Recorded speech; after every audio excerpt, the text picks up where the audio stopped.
Yeah, so strap in. It's about to be a crazy. Yeah, that's wild. So I get there and I literally have one practice and like my knee swells up. The doctor was like, "You will never ever play basketball again." No one could tell me anything. Like I was going to the Premier League. Like That's what you were gonna do. That was the goal. That was what was happening. We moved from South Sudan and we fled to Kenya first. So I left when I was 3. So when we say fled, like my family literally walked like through the whole journey. I've been through so much adversity in my life that like sports adversity wasn't real to me. 2 hours later, my agent calls me and he was like they've shut you down. The NBA has shut you down. Like you're not allowed to work out for any more teams. Who is your favorite center to go up against and play against in the league? All of them. The smoke is free. Yeah. Hello, welcome to Under the Surface, Pumped by Reebok. I'm your host, Annalie Maley, and I'm here with Joe from Melbourne United. Thanks for coming on today. Yeah, for sure. I've seen some clips before I came on. Saw the Bryce one. I saw you guys had Junior on here as well. Yeah, we did. So I kind of did my research to know what I was coming into. So you did your research on us too. Yeah. That's fair. Before we get started, we have a gift for you from Reebok. So here you go. Oh, thank you guys so much. We get to see you repping some of that. Do you guys do the tunnel picks? I'm not a fan, but hey, I'll do it for you guys. No problem. What did today look like for you? What did you get up to today? Practice wise? Just in general, what did your life look like today? On practice days, it's normally like a 7:20-ish get up. I'd have my breakfast, shower, come here. Then we have weights, watch a video, and then we get into practice, and then post-practice workouts, and then, yeah, that's it for the day. Now you're here. Yeah. So if you had an off day, no, you didn't have to be in here at all. What do you do on your off days? I try to use the off days as much as I can to help my wife with the kids. So she's always with the kids, like when we travel, and just always at home with the kids. So when I do get an off day, I try to kind of alleviate some of that pressure on her so I can watch the kids and let her go roam free and do kind of what she wants to do. Roam free? Yeah. How many kids do you have? I have 2 kids. How old? My son is 1, about to turn 2 in March, and my daughter is 4, turns 5 in April. Have they grasped what you do? Like that you're a professional basketball player, or not really yet? Yeah, my daughter has, and my son, like anytime he sees like a black basketball player on TV, he just dada, dada. I'll be sitting next to him, he's just like dada, You're dada. like, nah, that ain't me, son. No, not me. So, do they travel with you when you like move places, like, or they are centered in Melbourne? They're centered here in Melbourne. Yeah. Is that easier for you guys to have like a home base and then you go off and do your thing and kind of come back, that type of thing? Yeah, I think a lot of it ties into my childhood, which we'll probably get into here in a little bit. But stability wasn't like a thing that I had a lot growing up. So I know how important it is after being through it. So it's one thing I wanted for my kids, just to keep them as stable as possible in one place, same environment and same friends and stuff. Yeah, I get that. I was a kid of a professional basketball player, so I get the whole like kind of moving around type of thing. It does make a difference when you can kind of just stay in the one spot. Yeah. So on your off days when you are kind of like hanging with your kids, doing that, what are you doing? Like, where do you take them? What do you do? So there's a new park that they just made over here in Beach Road, and they really love it. So we've been going to the park, and then there's like some food trucks by the house that have like a playground with like a huge sand pit, and we go there. But I try not to go to the sand pit as much as possible. Yeah, that's just more work for you. Yeah, basically. So yeah, we do that, and then sometimes we just go like family beach days. Just try to do as much family stuff as possible. When like you first had your kids, did that change your relationship with basketball? Or was it kind of all the same, if that makes sense? I think I was always very driven, and I was always hardworking. I wouldn't say it changed a lot. I think it did.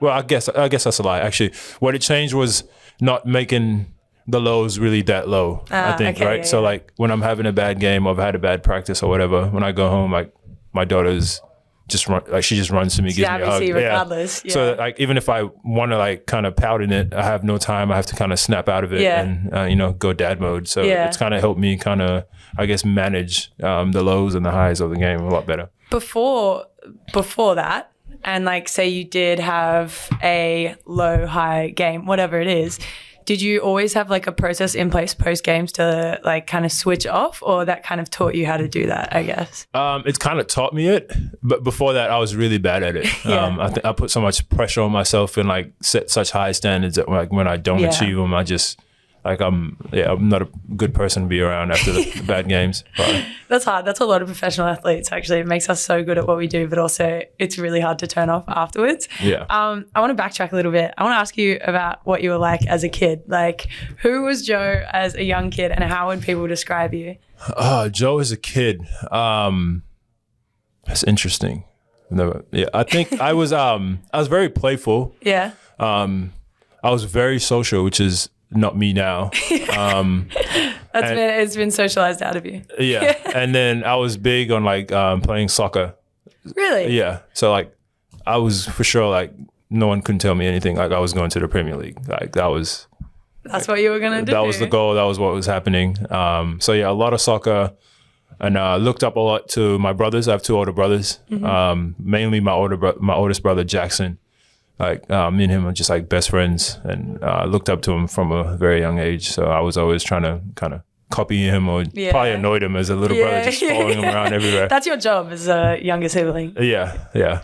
So like, where did you grow up? Like, what was your family life growing up? What was like, you talk about like being close with your brothers. Like, what was that like for you? Touch on your family life. Tell me about your life as a kid. Okay, so as a kid, we moved from South Sudan, and we fled to Kenya first. So I left when I was 3.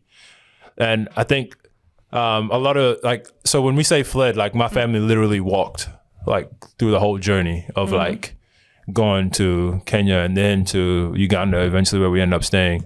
So we fled there, and then I can kind of remember some of it, but not really. But I do remember me and my older brother got lost.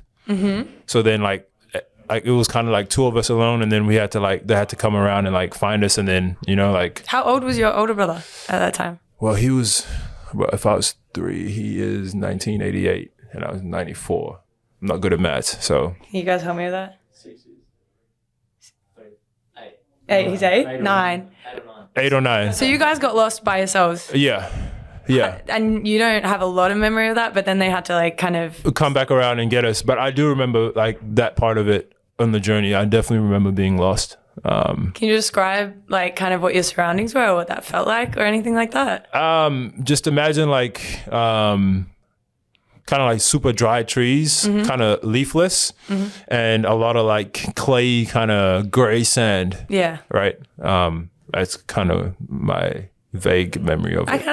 I get that. So like when you talk about like your like who in your family fled, like what members of your family do you remember, like the group of you? It was a huge group. Yeah. Like a lot of us, cousins, uncles, you name it. My dad didn't come with us. My dad was part of the war, so he's in the army. But everybody else, I remember I met one of my cousins when I was in college, and he was telling me that when we fled, he had me on his shoulders like the whole time, basically. Whoa. Yeah. That's crazy, man. Yeah. And then getting to Uganda, what did that look like for you? Like, do you remember like settling in? Do you remember the process of what it was like? Like, yeah, I think as kids, it's like, I think my parents did a good job of just like letting us be kids. Yeah. So like, we don't really pay too much attention to the environment. It's just, it's kind of like what you're in, and like you make the best out of it. And my parents did a good job of that. So like, that's unreal that they were able to do that in that environment. Yeah. So like my memories of like growing up were like going to school, and then like just playing soccer on the street, just running around, like playing soccer with like a bunch of the street neighborhoods or whatever it was.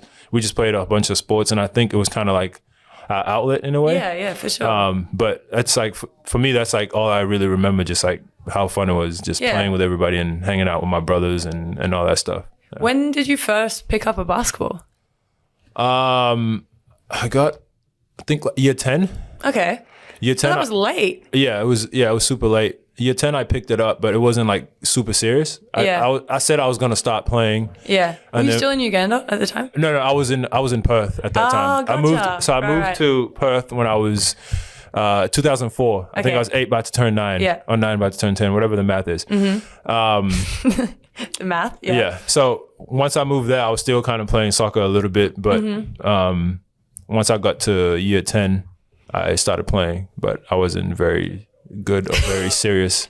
You were just tall, yeah. Yeah, and then I went to my first training session and we ran a bunch of suicides and did push-ups. Oh God! And I wasn't very coordinated. Why are you still with it, man? Yeah. That would have kicked me right out of it. Yeah, so I couldn't run properly. Yeah. And I didn't know how to do push-ups. So I was doing like knees on the ground push-ups, and everybody was kind of laughing at me. So I was like, yeah, I'm not coming back. Yeah.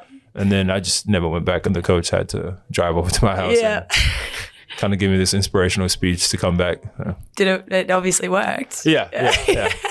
I want to backtrack a second. You kind of skipped from Uganda to Perth. Yeah. What happened in between that inspired that move, or like why did you end up moving over to Perth? So we had an uncle that was already in Australia, and you can you can have like a sponsor basically, kind of like to help like a refugee family move to like a better place. Yeah. So my uncle helped my mom and us basically go through the whole process, and it's like paperwork, and then you get interviewed to see if like you fit like the criteria basically, and then they like fly you over. So was that at the time when that was all happening, did you kind of understand what was going on, or not really? Yeah, I did. Yeah. I did understand what was going on, but I didn't want to leave because I knew my dad was going to be staying. Yeah. And I kind of wanted to stay and be around him and stuff, but still, yeah.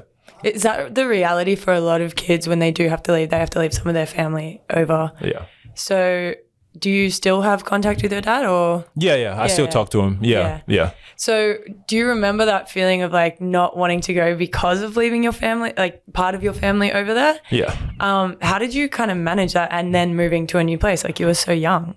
Yeah. So when it was happening, I still remember vividly like the day we left, we just like go through the security check, and it's just like us going, and then my dad like watching from like a glass kinda. Oh my God. So as a kid just watching that, and I knew how hard it was for him to like see us leave, but in that moment he was so like strong and like resilient and like just held it together. But like for me, I'm this kid and I'm like basically like shattered. I'm crying. But my mom basically explained like this is for the better of the family, and like understood like it's a better country, better opportunity for us, and better environment for us to grow up in. And when you did move over to Perth and you kind of arrived, like what was like, everything's new, everything's different. Like what was that like as like, you know, for you and your family? Yeah, it was like a shock. Because like growing up in Africa, I never really saw myself as different. Yeah. I was just kind of another person. Yeah.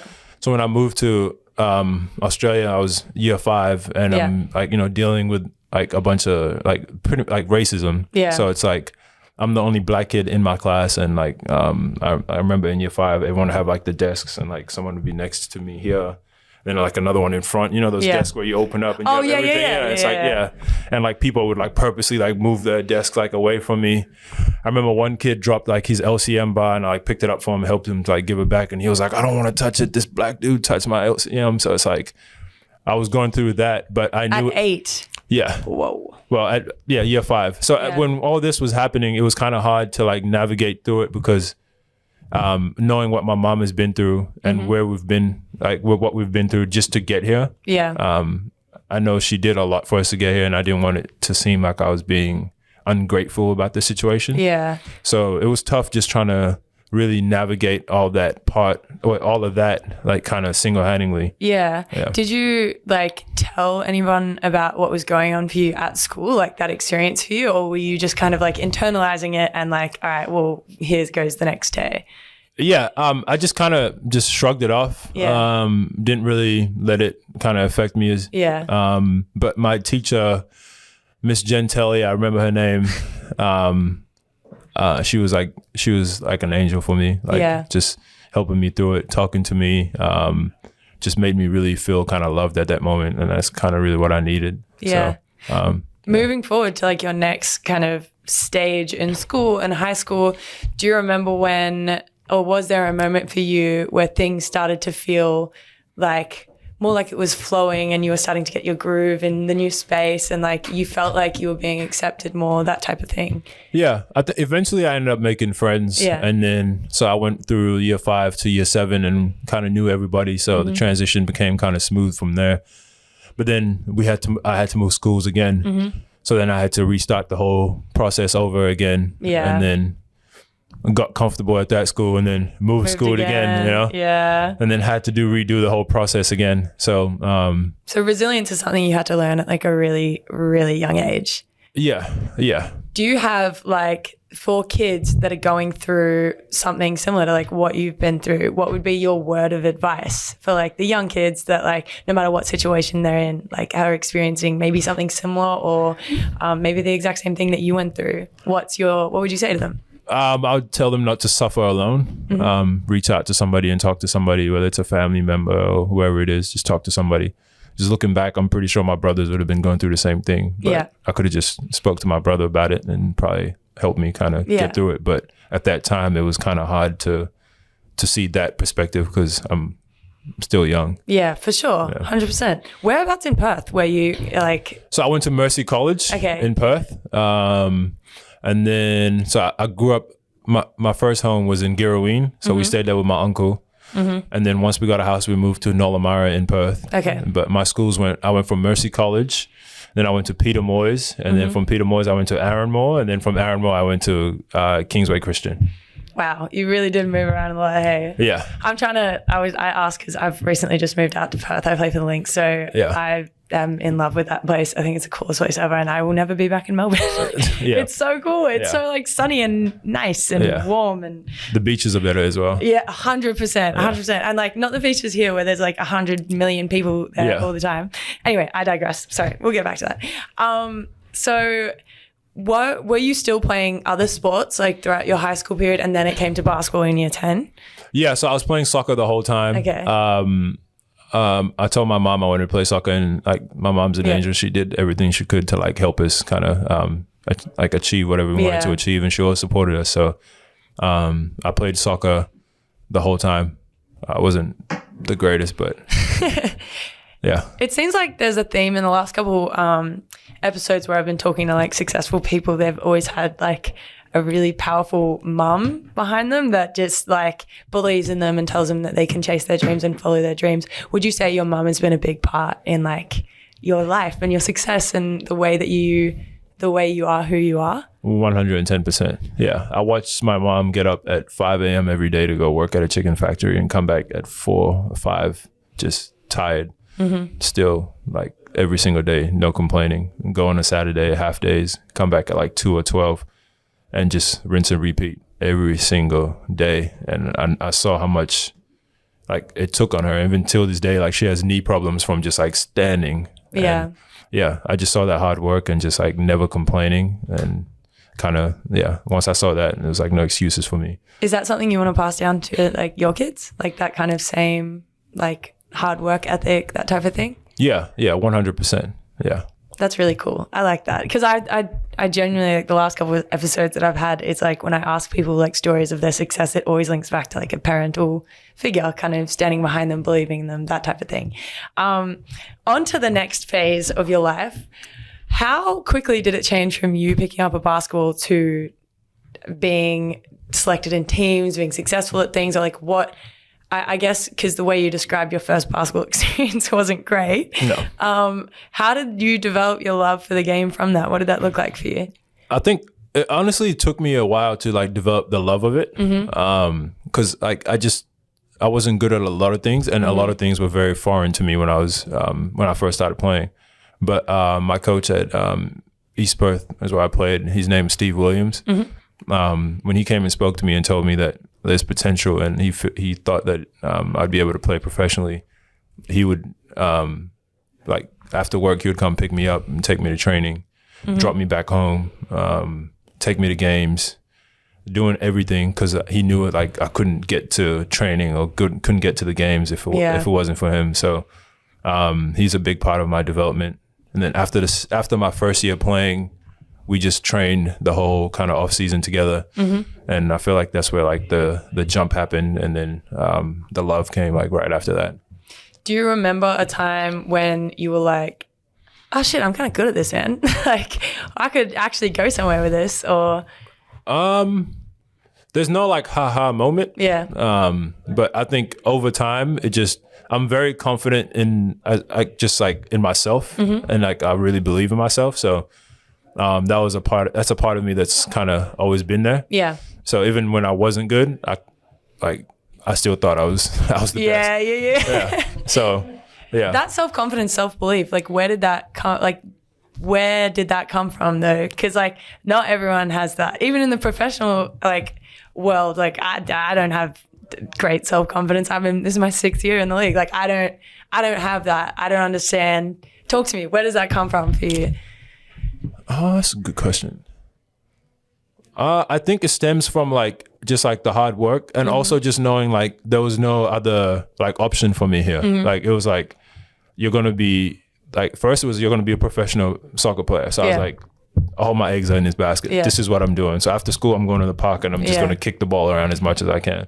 And then once it shifted to basketball, I was like, this is it. Yeah. Like there was no outs here. There's no like plan B, whatever it is. Like this is what I'm gonna do. Yeah. And I think you just believed in yourself. Yeah. And I think not having a plan B or whatever it is, or like a backup plan, I knew how hard I needed to go. And it's once like I started laser focus kind of. Yeah. But once I started working hard, it was like all the confidence would come from me running the laps that I didn't want to run, or the push-ups and whatever. Not on your knees anymore. Yeah. Gotcha. So from playing in high school, how did you go from high school, just starting in year 10, to college hoops? Yeah, so strap in. It's about to be a crazy story. That's wild. Go ahead. So my second year playing, I played well. And then at the end of year 12, I went to the AIS tryouts, and I got an AIS scholarship. So I get there and I literally have one practice and like my knee swells up. So I get like scans and stuff, and the doctor, I was with Ian Stacker, and we went to the doctor, and the doctor was like, you will never ever play basketball again. Like you're done playing basketball. So how old were you? I was 18. Okay. Yeah. So I'm at the AIS and I've been told I'm done playing. So I come back to Melbourne and I'm basically going to like Vic Uni like twice a week, and I'm just like, what is this? Like I hated life. And then I met Sadell at MSAC, and he had a physio that he knew. I wish I could remember his name. It's okay. We can put it in later. Yeah. But he kind of gave me a few options of things I could do, and then he showed me a surgeon to go see. And once I saw the surgeon, he saw the scans, and he was like, I can't just write you out at 18 years old. It wouldn't be fair for me to, say that you're never going to play basketball again. Yeah. So we went through the surgery, and it worked. And then I started playing basketball again. And then I had surgery in April. April 23rd. It was like 3 days before my my birthday. And then that January, I was at junior college. Okay, I have questions. First of all, what was wrong with your knee? Did they tell you, or did they said I had some like wear and tear. Okay. But it was just like, have you ever gone back to see those people and been like what? You know what I mean? No, I haven't, but I'm really cool with Stacks. Even till this day, he'll text me after games and stuff. Yeah. And the first time I saw him, after I started playing again, he just like apologized, and it was just like super sad that I had to go through that. But I mean, I don't blame him for it, and it's just kind of part of the story. Yeah. So, okay, you kind of brushed from like, so I started playing, and then I went to junior college. Yeah. So okay, so I had the surgery, and then I was cleared to start playing again around like November. And David Patrick, came to like a training session at Waverley. Yep. And he was at LSU at the time, and he was like, you can, like, I really like you. I feel like you can come to LSU and help. But my grades weren't good enough. So then he put me in touch with my junior college coach at Neosho County. So I went to Neosho County with the intention of going to LSU. And then once I went through the like junior college ranks, I played really well, and I got like a bunch of offers, and I ended up going to Baylor from there. Okay. All right. That actually makes a little bit more sense from the way you first said it. I was like, surgery and now you're at JUCO? Like, that's wild. Yeah. So That's like that last like 10-year period of your life. Like that's a lot of like change from place to place to place to place to place. Do you ever feel like, especially when you first got to college, were you like unsettled like with all the change, or were you still like laser focused? I know what I'm doing next. Like I know, it kind of sounds like you knew you were going for the purpose of to go somewhere else. So was that kind of like how you were feeling? Yeah. I knew I wanted to be a professional basketball player, and that was kind of the route that I needed to take. But also just going there, like my family helped me so much to get to that point. And the last thing that I wanted to do was get there and like disappoint them. So that part of like not disappointing my family was like a big kind of driver for me, because I didn't want to go there and flunk out or like not play well and not like achieve like the goals that I have for myself. Yeah. Are you a big goal setter? Is that? Yeah. 100%. When did you start doing that? I started at a young age. Huh. Yeah. Like, do you remember someone telling you to do that, or you just did that naturally? It might have been like, I think it was my coach that told me just like write something down and like really try to go for it. So every year now, before every season starts, I write down my goals for the season, and then I write down my short-term goals for like the next 5 games. This is what I want the next, and then just kind of follows through that way. That's actually like really good advice, I think, for people who struggle to like know what they want to do. The whole goal setting process is like being able to break it up from like big long-term goals to the short-term goals, the 5-game things. That's like actually really good knowledge for people to hear, because sometimes the idea of like, oh, what are your goals? It's like, like that's a massive, like, where do I go from there? The short-term long thing is actually really great. Anyway, I digress. So do you remember the first challenge that you encountered, like overseas, like at college? Like, does anything stand out to you? Yeah. So it was my first time being like alone. So like when we moved to Australia, obviously my family was there with me. So I was still able to go to school, come back home, and I'd see familiar faces. But it was tough going to junior college and just kind of being alone. Like I didn't have my friends with me. I didn't have my family with me. Got homesick. That was, I think, was the first kind of real challenge off bat. And how did you go through that? Because that's like a very common experience for like, especially young athletes that do go the junior college or college route and go from home to having all their support around them to then being by themselves. Like how did you go through it? Because I'm sure a lot of people would like to know. My coach really helped me. I wasn't the first overseas player that he had. We had another Australian kid, Jamie Badish, was on the team. So I was able to talk to him a little bit, but the coach was really like super hands-on and really helped me through it. He knew there was going to be like a transition period where, you know, there's going to be some inconsistencies of like performances because of the off the court kind of shock, because I went from like a Melbourne summer, like wearing jeans and a t-shirt to I'm in Kansas and the snow is up to my knees and I'm like, what's happening? You know, like, I didn't even know it snowed in Kansas. That's how much I had no idea. And Kansas isn't like the life of the party when you go to America.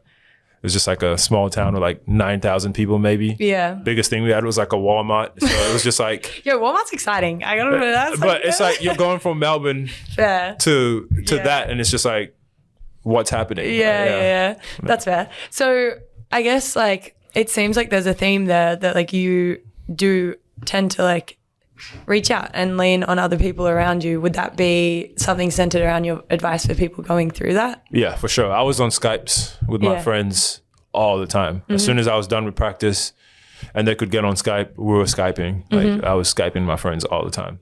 I like that. It is really easy to be isolated in those moments. You know, like the whole first step of actually reaching out to someone else is sometimes the hardest part. And then once you do, it's like, oh, I should have been doing this the whole time. Yeah. Moving to your college experience, what was Baylor University like? So it's like a trend in my life. It's like once you think like everything's sweet, like something happened. So I was at a practice. We were just practicing. And I just kind of felt dizzy and I like passed out. And I had to not practice again for a while. And I went to Minnesota to the Mayo Clinic and had a bunch of like cardiac tests done. And then I found out that I had a heart condition. So then from there, I had to sit out for, I think it was 12 weeks of like no basketball, no physical, like I couldn't work out, couldn't run, nothing. Basically, I couldn't sweat for 12 weeks. How did you do that, going from like you're a full-time athlete in a college lifestyle and they're like, don't move, do nothing? How was that for you? Yeah, it was hard. Yeah. But at that time, it was like I had bigger issues than like basketball. I wanted to make sure, life basically. So once I found out about the heart condition, I sat out the 12 weeks, and then I had to redo the test again just to make sure that it wasn't like a change because of exercise. So then they found out that it wasn't, and for the condition that I have, it's called HCM.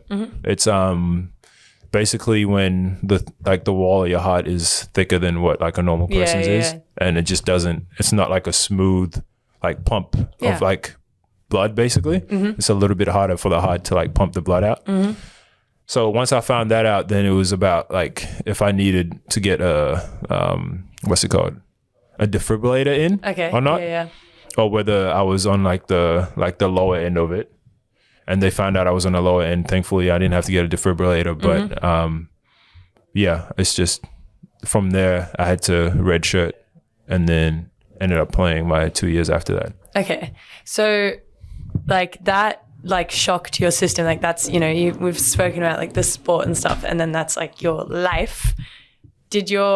At any point in that time, did your goals change, or did you start to doubt the path that you were on?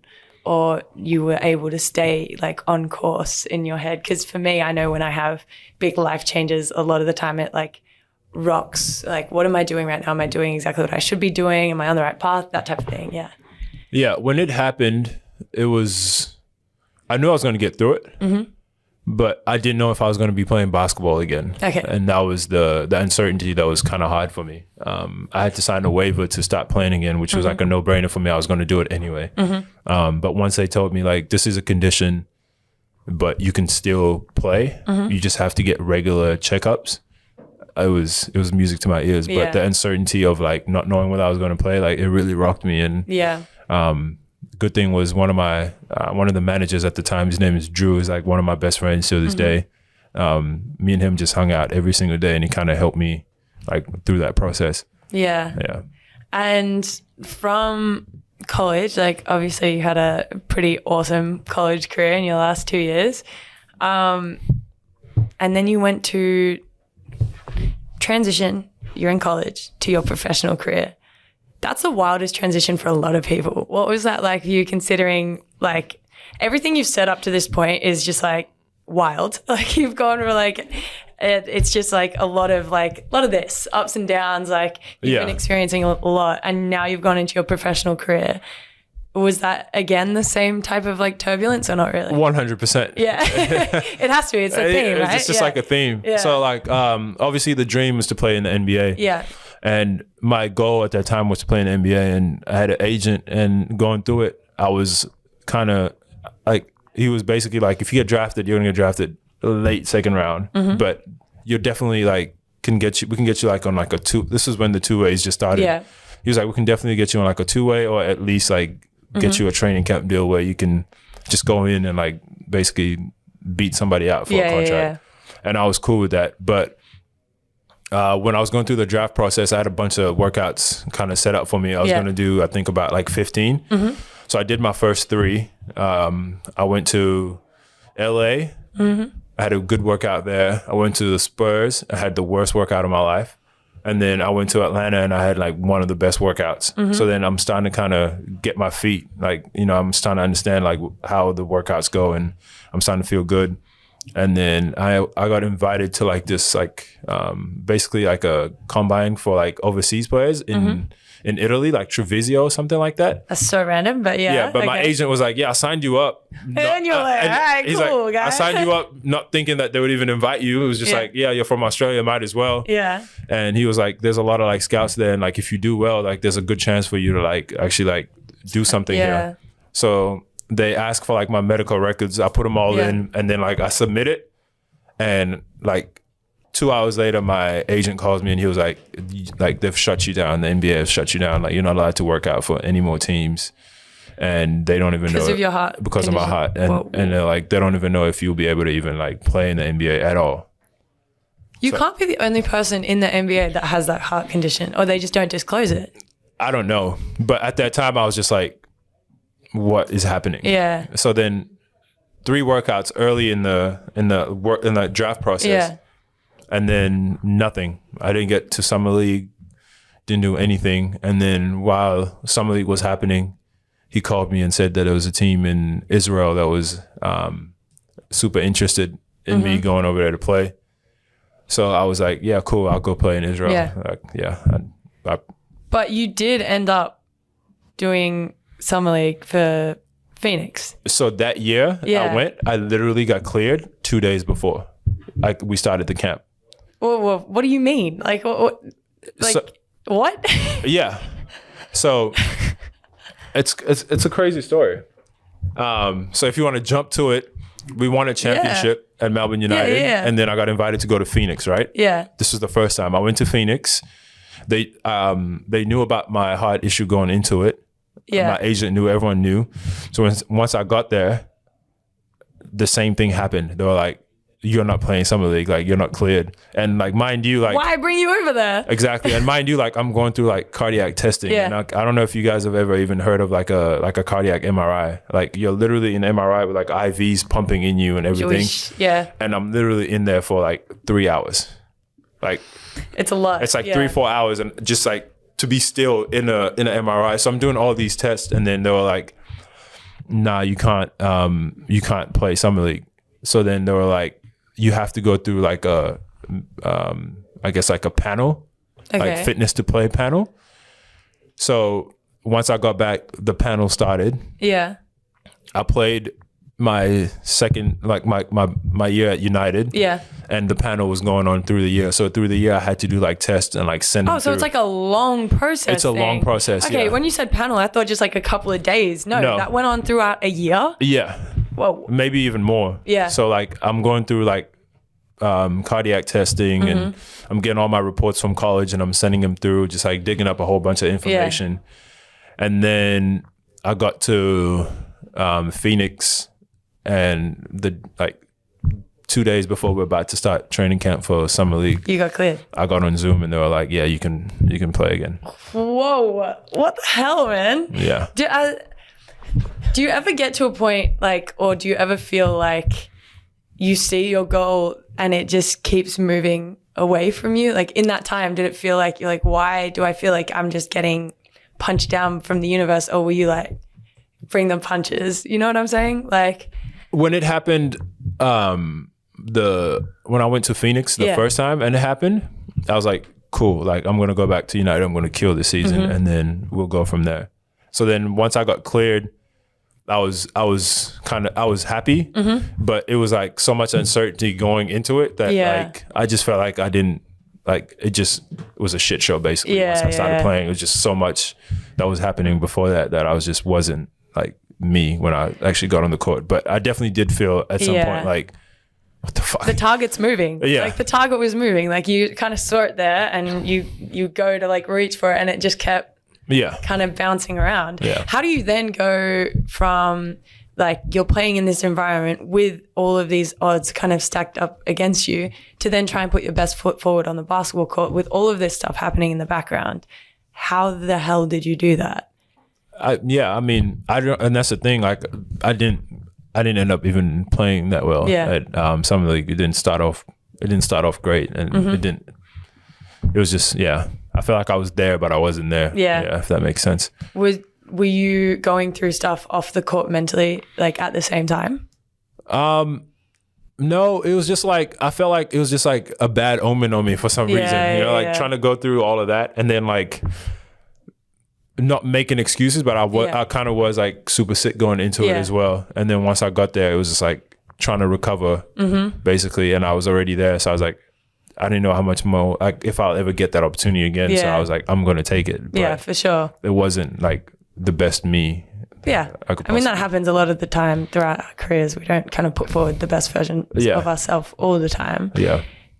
Do you think that if you, like looking back on it, what would current you give advice to like younger you about to embark on that journey, like of trying to get into the summer league, like into the NBA? Like, let's actually say, what would you now say to yourself coming out of college?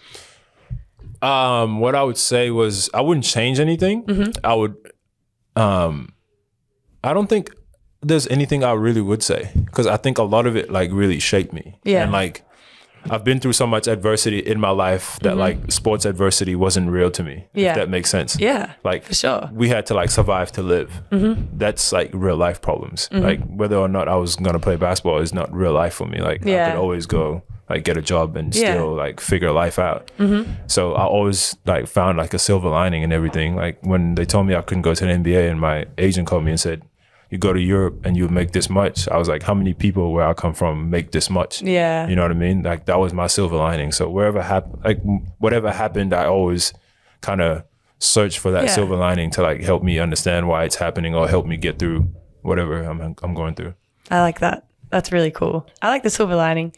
That's actually one of my favorite movies, The Silver Lining Playbook. You ever seen that? It's a good movie. Anyway, I move on. So going like into your next phase of your career, like, I mean, I'm sure that everyone listening knows about you at Melbourne United and the success that you've had here and the success that you've had in the NBL and that you continue to have. What is your goals on and off the court for the next kind of foreseeable future, I guess? Off the court, I just want to really like continue to grow and really understand me as a person. I feel like I'm still kind of learning me as I'm going. And just like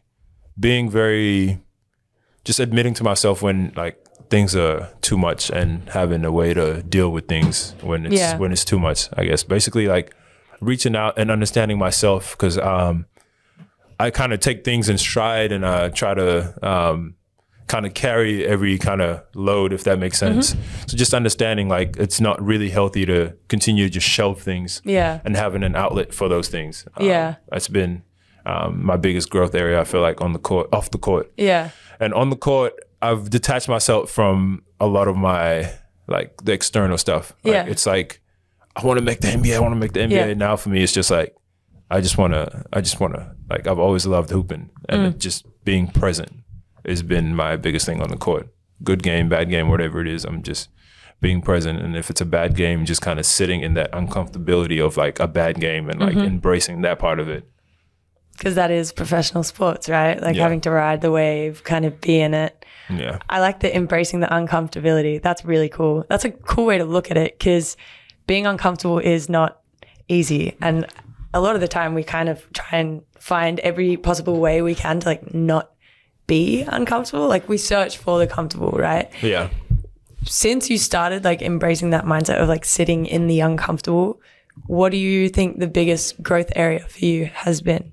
It's riding. I really used to ride the lows and like the highs, and now I just feel like I'm like you're in super the middle. Steady. Yeah, and it's really like helped me with that, and just understanding like regardless of what happens, it might sound corny, but like I'm enough. So it's like it is what it is. Like I miss some shots. I'm still me, and what I present is enough. Like, and if people don't value it, then those are not the people that I need to be around. So.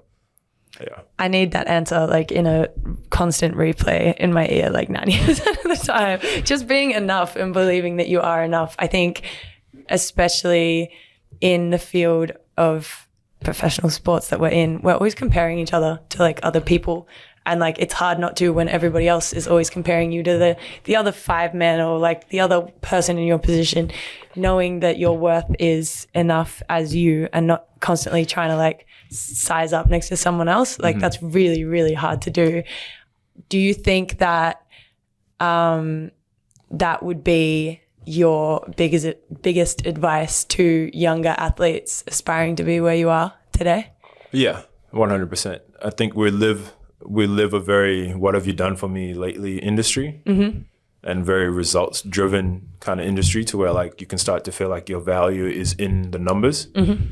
And I feel like once you get to that point, that's when it gets really dark. Like because then you're putting so much pressure on like the game of like, if I score 20, I know everybody's going to be happy and I'm going to like feel good. Yeah. But then if I don't score that, then you kind of feel like, oh, like I let everyone down and like I had a bad game. So like now they're looking at me like this. It's just like a lot of insecurities that come with that. Yeah. So just understanding that like your value is not in those numbers and your value is in like you as a person and what you bring to the table. Or like that's huge. Love that. Okay, I want to get into the rapid fire by Reebok fan questions. Sounds cool. Usually when I have the headphones on and I like it, the sound of my voice saying that bit sounds way cooler. I'm like, rapid fire by Reebok, and like it echoes a little bit. Feel way cooler. But anyway, I digress.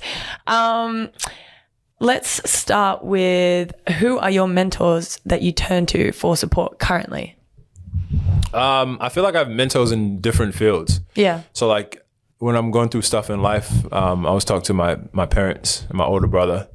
When it comes to basketball, it's more like my coach from under 18s that helped me, Steve Williams, call him, or I talk to some of my friends that have played, and yeah, I kind of use those guys to kind of level me out if I'm going through something. Do you mentor other people in your life, do you think? Or would you be open to being that for other people?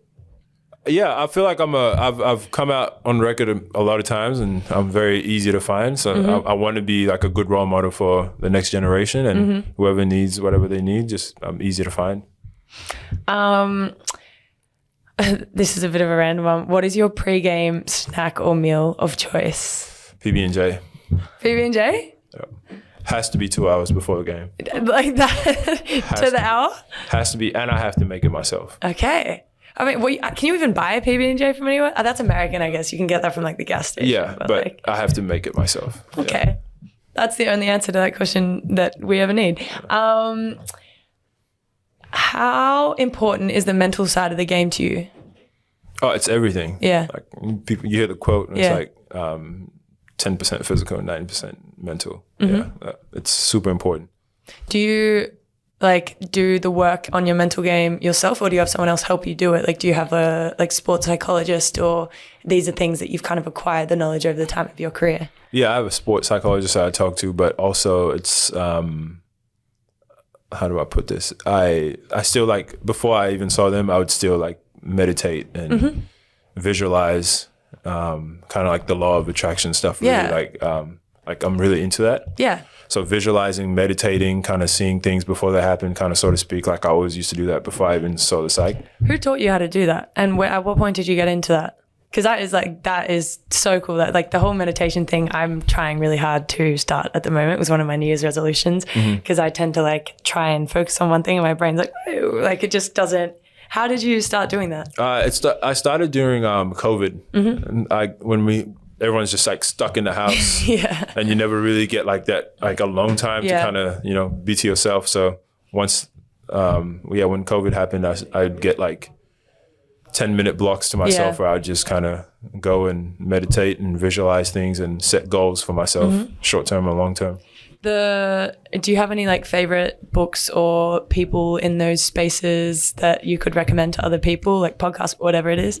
So actually I didn't even do any of that. Like for me, it was just me, like I'd literally like Google like meditation music. Yeah. And then I would sit and just like basically like try to visualize things and kind of let my mind be still. Yeah. And it like started from a point where I couldn't go for like 3 minutes. Yeah. And then eventually I went for like from like 3 to 5 and then 5 to 10 and then 10 to 15. And then over time it's just like a part of like what I do. Yeah. Yeah. Okay. That's cool. That's really cool.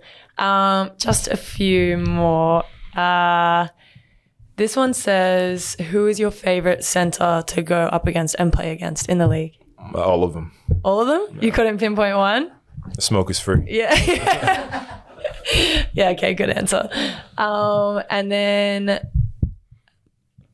how do you feel about being in the MVP, best center in the league conversation? Like I said, like with all of that, it's like, it's so external and irrelevant to me. Like the biggest thing for me is like the group and what our goal is. Yeah. And if it's trending that way, then it's trending that way. But I've never kind of like really paid attention to that. And I think performances like speak for themselves. Yeah. Like, yeah. I like that. Okay, the last thing I'm going to ask is, how do you think people see you and perceive you versus who you actually are? And is there a separation between the two? Yeah, 100%. Yeah. I think if like you see me on the court, I'm very like fiery. Like you don't see me smiling. Like, like I basically like, I want to like take your head off. Yeah. Like if I'm playing against you, like, with that aggression. I'm very on edge in the game. I'm very aggressive, very direct, and that's just me on the court. But off the court, I'm the complete opposite. Yeah. Like, I don't like to socialize too much, especially with people that I don't know. Yeah. If I'm in a room, you probably wouldn't know I'm there. Like, I like to just kind of be at home, sit on my couch, have my spot on the couch. Yeah. Like it's molded to you. Basically, for real. So it's like I just kind of like I really like being like out of the way, like away from like everything, just being in my own little world. Yeah.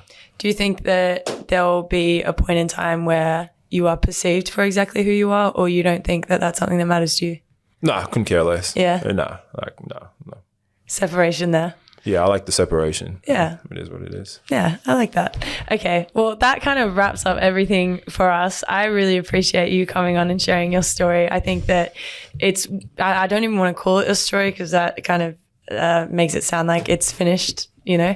It's kind of just the start of where you're going to go, and it's really exciting. I can't wait for people to hear, like, not just like where you've come from, but like your mindset is really different to like a lot of people that I talk to, and like the way you answered some of those questions, like we're going to clip up and put on a t-shirt. Like it's really dope. Like I think that the way that you see the world is really different, and it's really cool. And that's why I'm excited for people to listen to this, and why like I almost jumped out of my seat when he told me that you were going to come on. I was like, yes. So I really appreciate you coming on, and I am really excited for people to listen to this. And I'm excited to watch you kind of succeed, and in whatever that is to you.